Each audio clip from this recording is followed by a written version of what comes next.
Salut les amis, bienvenue dans cette nouvelle vidéo. Aujourd'hui, on va retourner du côté de l'établi et plus précisément du côté de ma défonceuse sous table. Vous l'avez vu, il y a quelques mois maintenant, je me suis fabriqué un guide parallèle et aujourd'hui, je vais fabriquer un second guide qui lui sera perpendiculaire. Mon guide parallèle, donc le voici. Pour ceux qui n'auraient pas vu sa réalisation, je vous le mets en fiche juste ici. Là, l'idée, ça va être de faire un second chariot qui va venir perpendiculairement au premier pour pouvoir travailler en bois de boue. Voilà, le guide parallèle nous permet évidemment de travailler le long comme ceci, donc dans la longueur de la section à usiner. Et là, mon futur chariot va venir caler mes sections de bois pour que je puisse venir les travailler en bois de boue tout simplement. Donc là, je vais créer une rainure ici pour pouvoir le guider sans que ça bouge. C'est pour ça d'ailleurs que je n'avais pas mis mes profilés jusqu'au bout à l'époque de la réalisation de mon établi. Et pour ce qui est de la conception de ce futur guide, on va passer au tableau. Donc il va se présenter comme ceci. On va avoir bien entendu une base sur laquelle on va venir fixer une glissière qui va venir dans la rainure dont je vous parlais précédemment. Ensuite, je vais mettre à l'équerre une surface qui servira de butée. C'est ici que je viendrai appuyer les sections à usiner. Mais comme vous pouvez le voir, ici, je vais faire une surépaisseur. Donc, je vais partir sur du contreplaqué de 15 mm, je pense. Je vous redirai toutes les dimensions durant la réalisation. Donc, pourquoi je le coupe en deux parties, cet endroit-là? C'est parce que je vais me créer une pièce qui me servira de martyr, qui viendra en affleurement ici, mais qui pourra me permettre de travailler au plus près de ma fraise. Et l'idée, c'est de pouvoir refaire juste cette partie-là le jour où elle sera trop usée. Ce sera une pièce qui sera très facile à faire. Donc voilà le pourquoi du comment. Je pense avoir dit l'essentiel. Bien sûr, en fin de vidéo, on se retrouvera pour quelques tests, mais en attendant, on passe à la conception. C'est parti.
Bon les amis, vous l'avez vu, j'ai créé finalement aussi des glissières pour mon guide parallèle, ça permettra d'avoir toujours une perpendicularité nickel avec le futur guide. Donc concernant les rainures, là je les ai pas faites jusqu'au bout, hein, ça sert à rien. De toute façon, on vient jamais travailler au-delà de notre fraise. Hein. Et ces rainures font 16 mm de large pour 11 mm de profondeur. Alors pourquoi 11 mm de profondeur? Tout simplement parce que je travaille avec des sections de contreplaqué de 10 mm, ce qui permet tout simplement de venir guider tranquillement, fluidement, car ça vient pas toucher au fond de ma rainure. Maintenant, on va s'occuper de ce nouveau guide. Pour ça, je vais utiliser du contreplaqué de 15 mm pour la structure principale, mais pour les parties qui seront à l'avant, ces parties-là qui vont être ajoutées seront en contreplaqué de 10 mm, ça suffira amplement. Donc là, je vais m'occuper tout de suite de sa réalisation. Je vous ferai part des mesures juste après. C'est parti.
Bon les amis, le guide est terminé. Avant de passer au partage des mesures, je voudrais m'excuser pour la qualité de cette vidéo. Je suis en train de tester ma nouvelle caméra et c'est pas forcément facile niveau réglage. J'avais l'habitude de mon ancien appareil, bon bah il est cassé donc il faut que je fasse autrement. Le temps que je m'adapte et après ça ira mieux d'ici quelques vidéos je pense, donc ne vous inquiétez pas et merci d'avance pour votre compréhension. Du coup concernant les mesures, on est sur une taille globale du gabarit de 320 mm, la base elle fait 115 mm de large, la face avant fait 100 mm de large, ce qui fait qu'en la vissant sur le dessus de la base, j'ai exactement les mêmes dimensions ici et ici, à savoir 100 mm. Du coup, mes coins de renfort font 100 par 100, ce sont des carrés de 100 par 100 que j'ai ensuite recoupés en deux. Pour la face avant, du coup, on est sur du contreplaqué, je vous le rappelle, de 10 mm.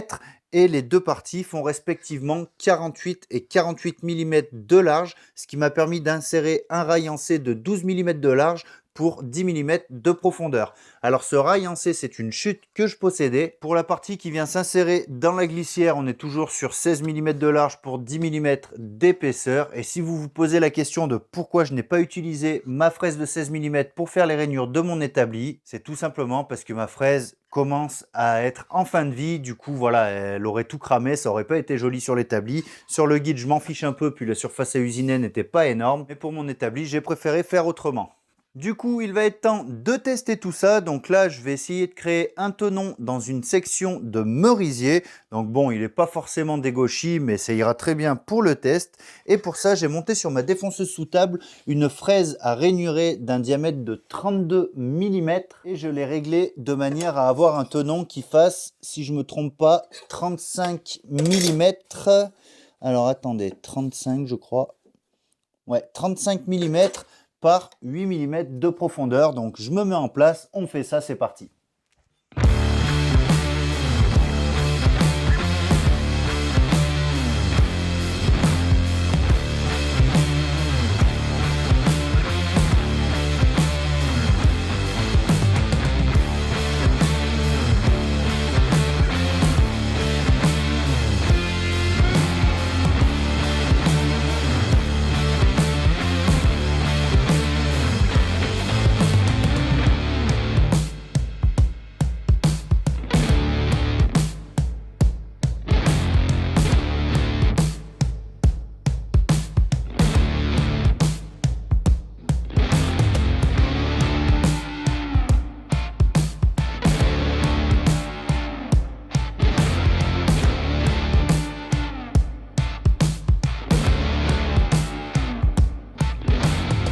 Bon les amis, vous l'avez vu, voilà l'un des intérêts de ce type de montage. Donc là, j'ai pu faire un tenon très rapidement, hein. Jusqu'à maintenant, quand j'avais un tenon à faire, je le faisais à la scie sous table en faisant plusieurs passes qui prenaient un temps considérable. Mais au-delà des tenons, si j'ai aussi fait ce guide, ça va être pour mon projet de la semaine prochaine qui va nécessiter une fraise à angle verrouillé. Voilà, c'est une fraise que je veux tester depuis longtemps, ça fait d'ailleurs très longtemps que je la possède, mais je n'ai encore pas eu l'occasion de la tester, donc la semaine prochaine, ça va être l'occasion de le faire. Bref, j'espère que cette réalisation vous aura donné des idées. Bien sûr, il y aura toujours des points à améliorer. Si vous en voyez d'ailleurs, n'hésitez pas à m'en faire part dans les commentaires. Je lirai tout ça avec une grande attention. Sinon, avant de vous quitter, si vous êtes à la recherche de vêtements de travail, n'oubliez pas que comme d'habitude, vous avez toujours droit à 10% de remise avec le code FRUXATELIER sur la plateforme EPI du site Visibly Safety. Vous trouverez tous les liens dans la description de la vidéo. Sinon, pour ma part, je vous dis à la semaine prochaine et en attendant, n'oubliez pas que le meilleur résultat